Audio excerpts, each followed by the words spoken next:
Hola, muy buenos días, ¿cómo están? Hola, profe. Bien, gracias. Buenos días, profe. Muy bien. Buenos días.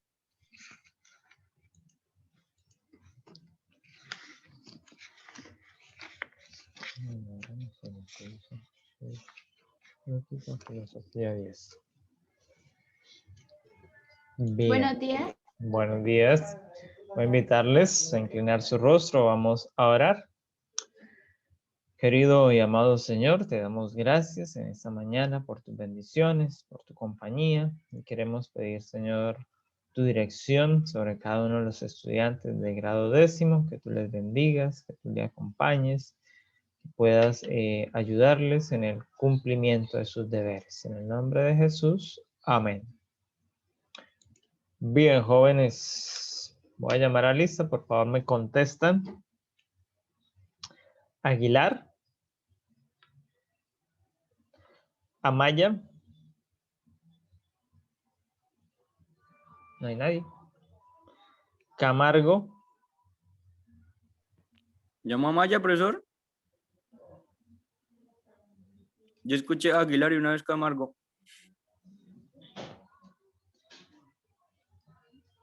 Sí, yo lo ¿Me llamó, llamé. profe? Obvio Presente. que sí.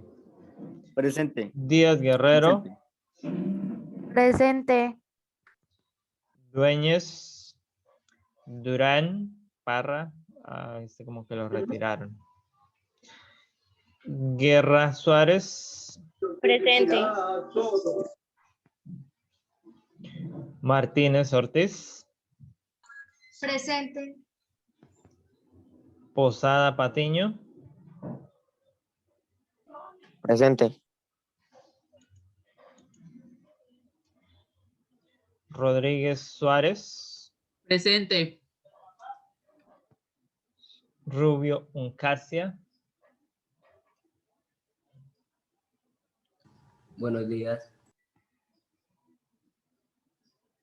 Salguero Ayala. Presente. Sánchez Duarte Juan Daniel.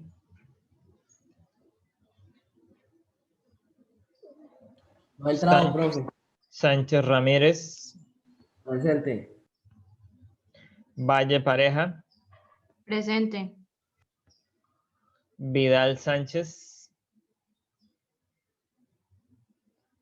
Entró, pero no sé si tiene audio.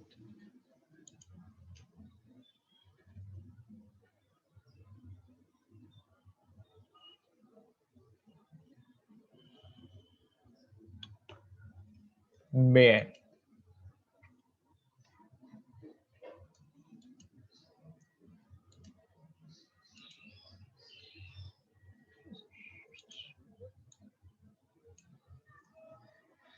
Nosotros estamos trabajando el tema del dualismo cartesiano y estuvimos trabajando la semana pasada en qué correspondía o bueno, qué es eso del dualismo. Vimos las diferentes escuelas del dualismo que se han desarrollado a lo largo del desarrollo histórico de la filosofía.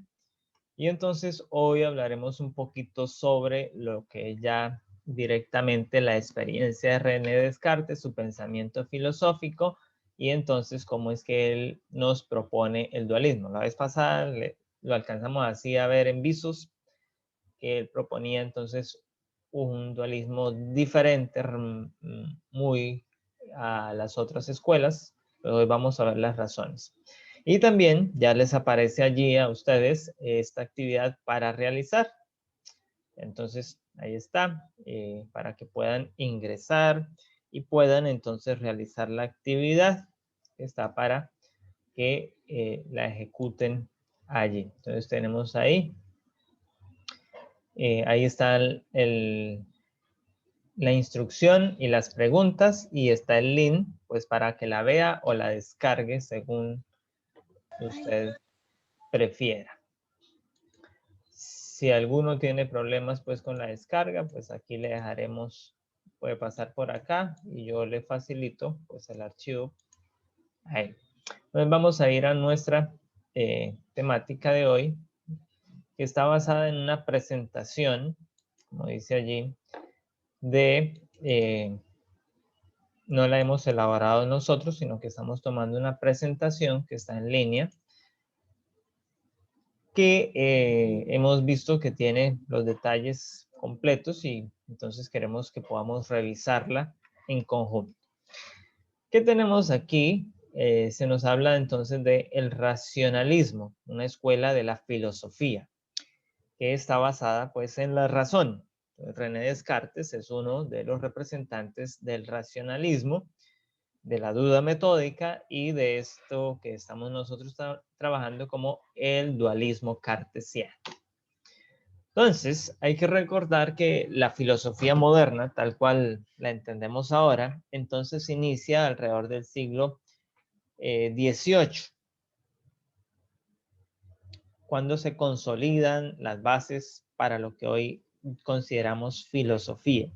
Sin embargo, es un proceso de alrededor de unos 3-4 siglos que involucra esa consolidación, porque tiene que separarse de la religión, ya que el periodo anterior es la filosofía de la Edad Media, era una filosofía escolástica o la filosofía patrística que estaba estrechamente ligada al pensamiento. Por un lado de Platón, por el otro de Aristóteles, pero estaba haciendo una sinergia con el pensamiento cristiano. Entonces tenemos esas dos escuelas de la filosofía, la patrística y la escolástica. Entonces, de allí, el señor Descartes no le conviene y dice que necesita una nueva filosofía, una nueva manera de entender, y entonces surge ahí. Entonces, en ese periodo, pues se dio la burguesía, se dieron las guerras entre la religión, se dio pues el periodo de la monarquía absoluta y empezó el desarrollo del arte barroco. Eso en contextos históricos que permiten entonces unos avances, unos desarrollos. Y entonces tenemos aquí el contexto de que tenemos entonces los elementos desde esta cita que podemos ver aquí el detalle. ¿Qué es la vida? Es un frenesí. ¿Qué es la vida? Una ilusión, dice este autor, una sombra, una ficción, y el mayor bien es pequeño. Que toda la vida es sueño y los sueños, sueños son. Entonces, en esta cita encontramos una interpretación de lo que para el mundo de la filosofía era la vida en ese momento y cómo se concebía. Ahora bien, podemos encontrar entonces unos avances, porque como René Descartes nace a final del siglo XVI, entonces él es parte de una familia burguesa, no de la alta burguesía, sino de la baja burguesía, y de allí entonces tiene acceso a, pues, a lo que es el pensamiento de la filosofía escolástica al involucrarse con los colegios de la época que eran liderados pues, por las comunidades jesuitas, que eran los encargados de la educación para ese momento de la historia. Así que él estudia Derecho y aprende acerca de las matemáticas que le llevan a reflexionar y le llevan entonces a postular. Se enlista en el ejército, sirve en el ejército allí, participa también en algunos elementos de el estudio del desarrollo de las ciencias y de esa manera entonces se hace un afamado matemático. Y como matemático entonces él ve que el método de la ciencia no está tan actualizado, que está como siendo un contrapeso al desarrollo de la ciencia que está habiendo en aquel momento de la historia y es cuando nace para él la necesidad de crear algo diferente. De esa manera entonces constituye unos viajes por el mundo europeo y hace parte de la enseñanza educativa a nivel universitario Y es allí cuando empieza a desarrollar sus propios postulados. Entonces él tiene dos obras que lo caracterizan en el término de la filosofía, no en el término de las ciencias, porque ya vimos que tiene obras también en este campo. Allí veíamos un tratado de geometría y otros aspectos porque es matemático, pero en el campo de la filosofía, entonces él desarrolla el discurso del método y desarrolla también las meditaciones metafísicas. De esta manera, él postula entonces el famoso método cartesiano, que está justamente basado en el dualismo. Es allí donde nos conectamos con lo que veníamos hablando previamente. Entonces, para René Descartes, la matemática es lo que lo inspira a crear un método racional y deductivo, algo que le permite entonces hacer inferencias, hacer deducciones de ese conocimiento que está allí, de ese conocimiento que es universal y él quiere, como científico, él sabe que no hay eso, pero él quiere que el método que cree sirva para toda la ciencia, o sea, que sea un aporte significativo al área del conocimiento, al desarrollo científico, al desarrollo del pensamiento, y de esa manera entonces René Descartes empieza con el estudio de la sabiduría y hace la primera concepción filosófica, que es decir, que el estudio de la sabiduría es un árbol del cual se desprenden entonces todas las ciencias, y esas ciencias pues van siendo las ramas que están allí. Pero es como matemático, pues él entendió que la matemática, no la matemática, bueno, la física, y que es también matemática pura, entonces es el tronco de ese árbol. En otras palabras, la matemática es lo que da cimiento a las ciencias. Y la matemática está cimentada en la metafísica, que es un campo de la filosofía propiamente, y que son las raíces de ese árbol. Entonces, las ciencias tienen que beber de la metafísica, de lo que está más allá, de las matemáticas, de lo material, para entender, para relacionarse. Y entonces ahí surge que por un lado está la medicina, por el otro lado está la mecánica y por el otro lado está la religión o la moral, las ciencias, la ética, todo este aspecto. Son los tres campos que se vienen a desarrollar. Entonces tenemos 5 campos para la filosofía en ese momento de la historia que se crean a partir de allí. Sabemos que esto se ha ido ampliando con el paso de los años, no se queda ahí en esa primera fundamentación que hace René Descartes, sino que empieza a crecer. Entonces, ¿de dónde le salió esa idea? Esa idea vino de unos sueños que él tuvo en una noche de tormenta mientras servía como soldado en el ejército. Allí entonces él tuvo ese deseo y los sueños le mostraron el camino que debía seguir para establecer este método. ¿Cómo tenía que ser el método? Pues debería ser un método que valiese para todas las ciencias, por lo tanto debería ser sencillo, no debería ser tan complicado y debería ser a la vez entonces accesibles a todos. De esa manera lo aplicarían en todas las ciencias. Así que esos eran los 3 elementos que él necesitaría tener en cuenta, considerar a la hora de elaborar el método. También debía partir de las primeras verdades, es decir, de lo que ya era aceptado, de lo que ya estaba definido, y de esa manera entonces reconstruir el edificio de la filosofía y de la ciencia. Entonces, son unas reglas que eran ciertas y que eran fáciles de cumplir. El resultado, entonces, fue los diálogos de la metodología para el desarrollo de la ciencia. Aquí está en el caso de la geometría, entonces aplicados desde el pensamiento cartesiano. Y por ahí le sonará entonces, ahora que decimos cartesiano, el plano cartesiano. Justamente es uno de los elementos que se derivan de este desarrollo. Las ideas claras y distintas que se producen, entonces él las cataloga como las ideas innatas. Entonces, para Descartes, a nivel de ideas, recuerde aquí el dualismo. Platón decía que estaba el mundo de las ideas, Aristóteles decía que estaba el mundo de las formas. Entonces,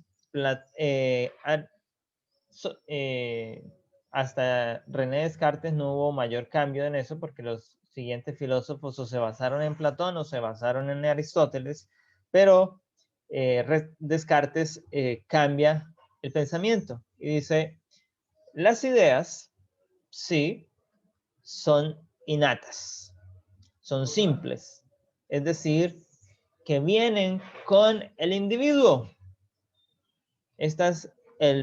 El bebé nace y trae esas ideas concebidas. Entonces, de esa manera, nace lo que se conoce como el cogito. El cogito es esa idea que todos los seres humanos traemos con el nacimiento. No nos lo enseñan, no lo aprendemos de nadie, simplemente se desarrolla en nuestra naturaleza, independientemente cuál sea. Y la única idea que se encuentra en esa categoría es la de Dios. Dios es una idea innata en el ser humano, por lo tanto, sea un indígena, sea un aborígena, sea un habitante de la isla allá en medio del océano, siempre va a buscar un ser superior, porque tiene una idea innata en sí grabada que ya viene con su naturaleza en el momento de nacer. Entonces a eso se le conoce desde el pensamiento cartesiano como el cogito. Luego estarían las ideas de adventicías, esas que se obtienen por la experiencia, esas que entonces vamos a ir aprendiendo a lo largo de la vida. El sol, sabemos que ese sol está ahí porque tenemos la experiencia de observarlo, tenemos la experiencia de sentir su calor, de sentir también su ausencia cuando no está, entonces podemos ver la noche o podemos ver la luz, sea que esté presente o que no lo esté. Y la otra categoría de las ideas que están en esa facción, entonces, son las facticias, que se obtienen por la imaginación. Entonces, él decía, los antiguos imaginaron las sirenas, entonces hay los mitos, las leyendas, todo de las sirenas, porque ellos se la imaginaron, es la imaginación. Hoy tenemos imaginación, hoy soñamos con superhéroes, Superman, Batman, Thor, bueno, todos estos entonces están en el mundo de las ideas facticias. Y así cada día pues vamos sacando más ideas facticias porque están basados en la imaginación. Ahí está también entonces el mundo de la fantasía, de la literatura infantil, los cuentos, las hadas, todo eso hace parte de esas ideas facticias. Entonces, como tal, esas ideas están categorizadas en 3 categorías que están allí. De allí, entonces, las reglas para el método cartesiano. Entonces, la parte analítica se debe basar en las evidencias y en el análisis de esas evidencias. Eso se llama intuición. Es el método de la intuición. Yo intuyo por lo que estoy viendo, por lo que estoy analizando. La parte sintética del método, entonces, es esa síntesis y esas comprobaciones que se pueden hacer. Allí es donde se aplica entonces la deducción. Podemos deducir que el resultado es este o que la conclusión es esta a partir de determinadas comprobaciones que hemos hecho, de una síntesis del conocimiento. Entonces, la duda metódica, algo que aportó este filósofo es este concepto de la duda. Hay que dudar de todo. No podemos aceptar nada que no sea evidente, que no haya sido captado por la experiencia, que no se haya podido intuir, que no se haya podido deducir. La verdad es evidente, por lo tanto, hay que probarse. tendremos primero que saber alguna verdad evidente y probar que lo es, para que sea aceptada, para que sea entonces una verdad, un conocimiento pleno. Antes de hacer las pruebas, no podemos aceptar nada como verdadero. Debemos estar dudando de eso. Entonces ahí es donde nace la hipótesis. Hoy en el campo de la investigación se habla de la hipótesis y de la hipótesis nula. Entonces allí están estos planteamientos de dudar. No podemos aceptar la hipótesis, aunque se plantea en la primera etapa de investigación. Finalmente hay que hacer una experimentación.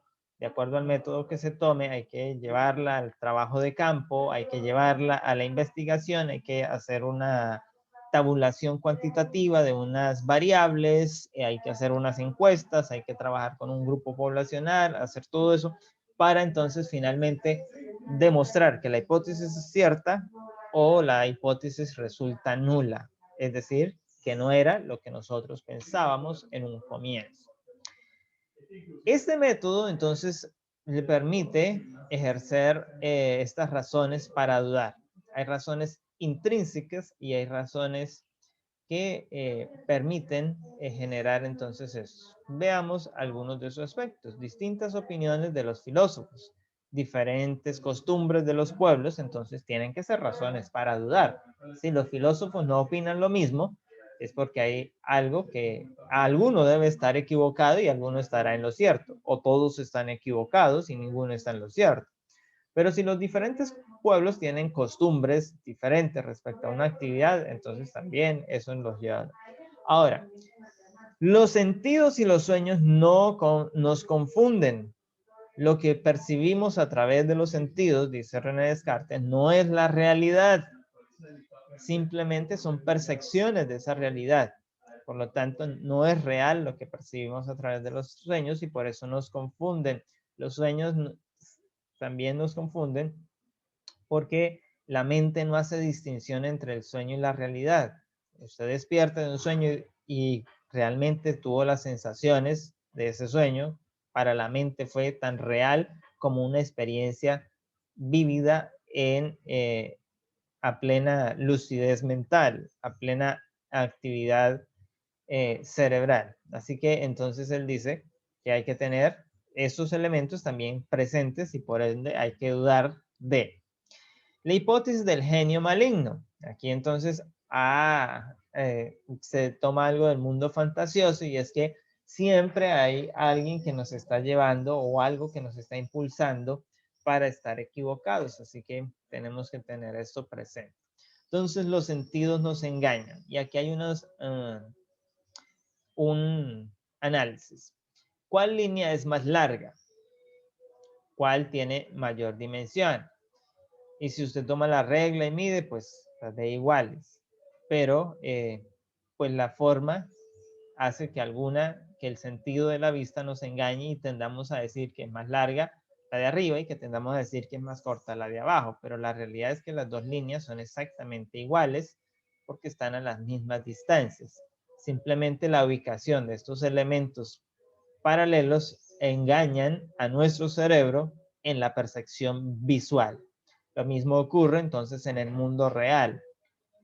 Y aquí es donde el mundo de la publicidad usa mucho estos elementos para engañar la mente del humano y hacerle un trabajo de sembrar ideas, de impulsarlo a comprar, de ir hacia allí. Así que hay que tener cuidado con esto.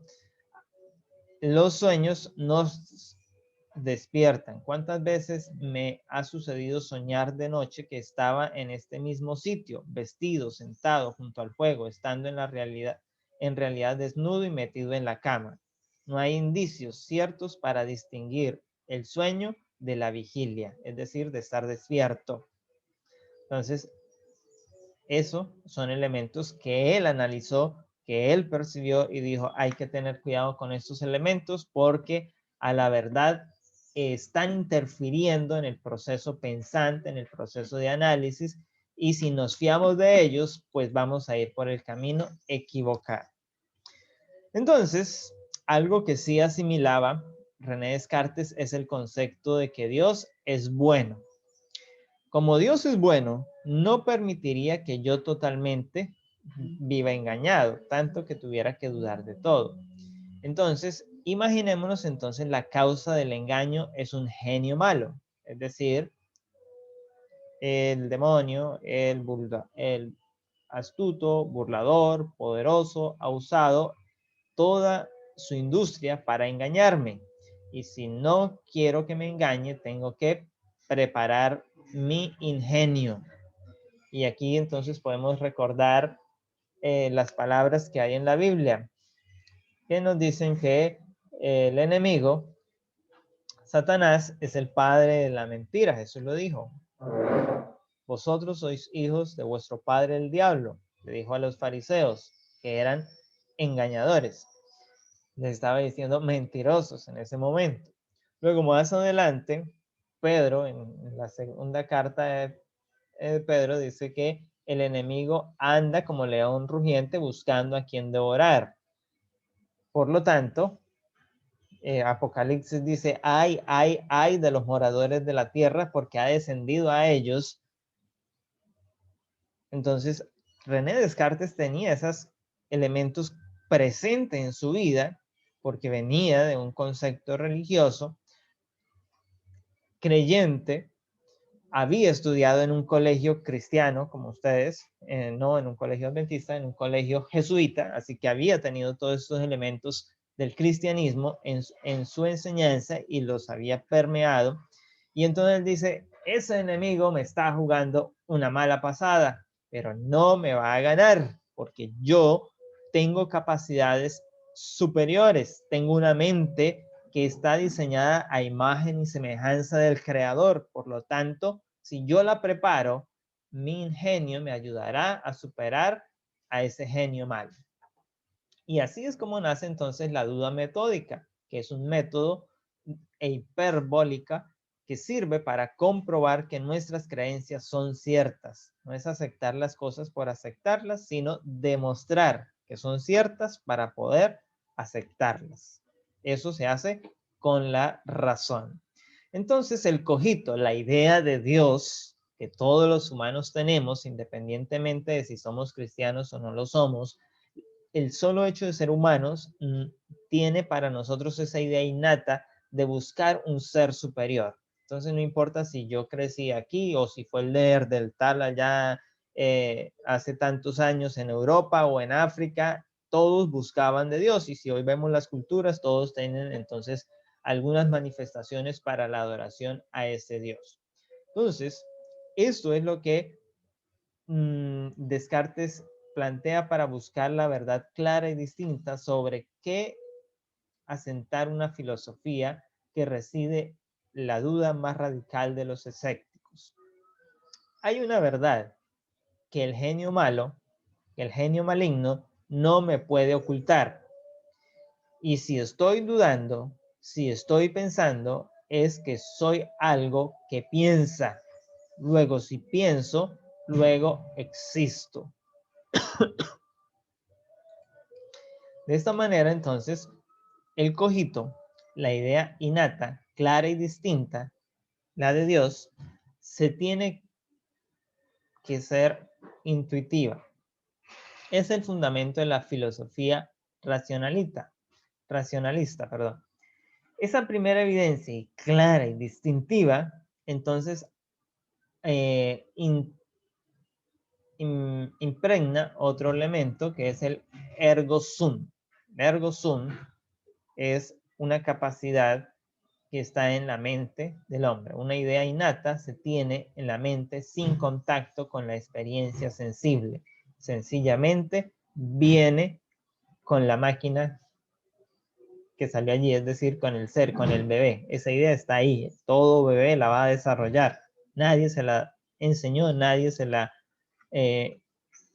previó y puede estar allí. Entonces no importa si usted toma ese bebé y lo lleva, lo aleja de la civilización, de los conceptos de la familia cristiana, de la familia musulmana, de la familia budista, que cuando creen en Dios, si lo ponemos lejos de, él va a desarrollar la idea innata que trae en sí mismo. Entonces, el dualismo cartesiano queda planteado de esta manera. La sustancia, una cosa que existe de tal manera que no tiene necesidad sino de sí misma para existir. ¿Quién es? Dios. No tiene necesidad sino de sí mismo. Él existe desde. Entonces, esa es la sustancia. La res infinita, ese Dios, esa sustancia, ha creado la res finita. La res finita, es decir, las criaturas, la res cogitans, el alma y la mente, el ser humano, el res extensa, el cuerpo y el mundo. Entonces aquí tenemos dos conceptos totalmente, porque antes Aristóteles y Platón se debatían solo era entre alma y cuerpo-mente, pero acá René involucró mucho más en el dualismo, incluyó a Dios dentro del concepto del dualismo. Entonces, lo que es dualista es la sustancia, y hay una sustancia que siempre ha sido, y es la res infinita, ese es Dios. Y hay otra sustancia que fue creada por la res infinita, que es la res, por la res infinita, que es la res finita, que es el ser humano, es el mundo, pero también está entonces en el ser humano el alma y la mente. Entonces él distingue en la res finita dos, la cogitans y la extensa. Tener presentes estos términos porque son muy propicios para un examen. El ser humano se compone de res cogitans y de res extensa. Entonces todos los humanos tenemos res cogitans, que es la mente, el alma, y la res extensa, que es el cuerpo. No estoy metido en mi cuerpo como un piloto en su navío, que era lo que planteaban los anteriores. Que Platón planteaba que la mente era una cárcel, o el cuerpo era la cárcel que aprisionaba la mente, y entonces cuando muriera se liberaba, y que Aristóteles decía que no era así, que no se podía separar mente de cuerpo porque había una relación que los juntaba. Entonces, aquí dice, se conectan por la glándula pineal. Al morir el cuerpo, el alma sobrevive. Y aquí entonces tenemos otro elemento que lo relaciona, que empieza a colocar en la mente del ser humano la idea de inmortalidad, que es uno de los peligros que tiene hoy la filosofía. Porque si bien es cierto, eso difiere del concepto del cristianismo, que dice que el ser humano no es inmortal, es un ser mortal. El res cogitans entonces sobrevive al cuerpo. Asunción de solipsismo. La res extensa es ese cuerpo. Entonces se pregunta, ¿sí puede ser así? ¿No puede ser así? Yo como que dudo de eso, como que lo acepto, como que no lo acepto. Bueno, ¿qué evidencias hay? Plantea este filósofo para la existencia de Dios. Recuerden que les dije que para él lo asumía. Entonces, ¿cómo lo explicó? Dios es bueno, no permitirá que seamos engañados totalmente por un genio maligno. Los humanos podemos confundirnos a veces, pero no estar totalmente engañados. Hay que demostrar la existencia de Dios como garantía del conocimiento. O sea, que es importante para René Descartes demostrar la existencia de Dios. Luego, si nosotros demostramos que Dios existe, los humanos podemos tener un conocimiento verdadero del mundo. ¿Por qué? Porque la verdadera revelación, la sabiduría, proviene ¿de quién? De Dios. Por lo tanto, resulta muy importante demostrar la existencia de Dios. Entonces, en sus obras, Descartes usa dos demostraciones principales. La idea de Dios es innata, viene con el niño al momento de nacer. Dios es perfecto e infinito. Esa es la idea que tenemos de Él. Como hemos llegado a tenerla, ¿cómo? ¿Cómo fue? ¿Quién nos la puso? ¿Quién nos la enseñó? ¿Quién se la enseñó a ese primero y de dónde la sacó Él para enseñársela? La ha puesto Dios en nuestra mente, en nuestra alma. Es el sello del artífice. Por lo tanto, Dios existe. Si vamos a la Biblia, entonces encontramos los elementos que están allí. La creación, ¿no? El artífice, ¿qué hizo? Creó, moldeó y sopló el aliento. Entonces ahí puso ese sello. Por lo tanto, eso no se discute.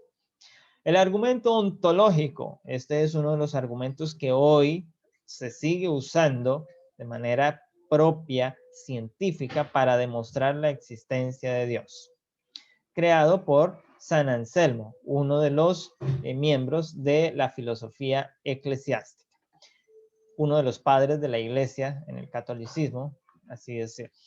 Está basada en la perfección divina. Entonces, Dios es perfecto, es un ser perfecto, tiene que existir un ser perfecto en el universo, por lo tanto, Dios existe. ¿Cómo se prueba? La existencia de Dios, desaparece la duda. Cuando nosotros logramos probar la existencia de Dios, entonces el genio maligno ya no podrá engañarnos, pero el genio maligno no existe, el mundo extremo sí. Si nos equivocamos es porque la naturaleza, razón, es limitada. Entonces hay que analizar esos elementos. El círculo vicioso que se plantea entonces Descartes, que lo señalan uno de sus opositores, es la demostración a partir de la idea innata de Dios. Ideas claras distintas, el cogito. Dios. Existencia de Dios nos asegura que son verdaderas. Lo que sabemos porque es una idea innata, clara y distinta y evidente. Para algunos autores esto es un gran fallo de la filosofía cartesiana. Otros dicen que lo que ocurre es que no se le ha entendido bien. ¿Por qué lo señalan? Porque asume a Dios dentro del proceso filosófico.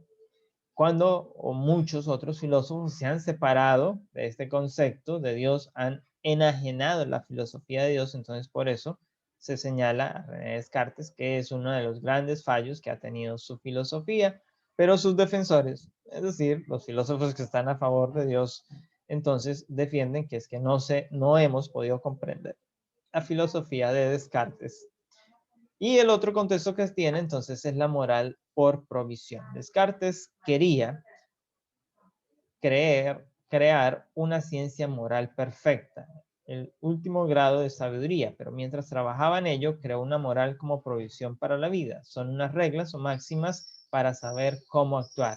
Hay que tener una habitación donde alojarse mientras se derriba y construye el edificio en el que vive uno. Y esa es entonces la moral por provisión, lo que vamos a hacer. Hay que obedecer las leyes y las costumbres de mi país. Ser firme y resuelto en mis acciones. Vencerme siempre a mí mismo. No es vencer a mi opositor, a mi compañero, sino la competencia es conmigo mismo. Dedicar mi vida al cultivo de la razón. Hay que aprender, hay que leer, hay que estudiar, hay que prepararme, porque eso me va a ayudar a vencer, a salir, a no ser engañado por el enemigo, a tener acceso a la verdad. Y entonces aquí ya tenemos las conclusiones.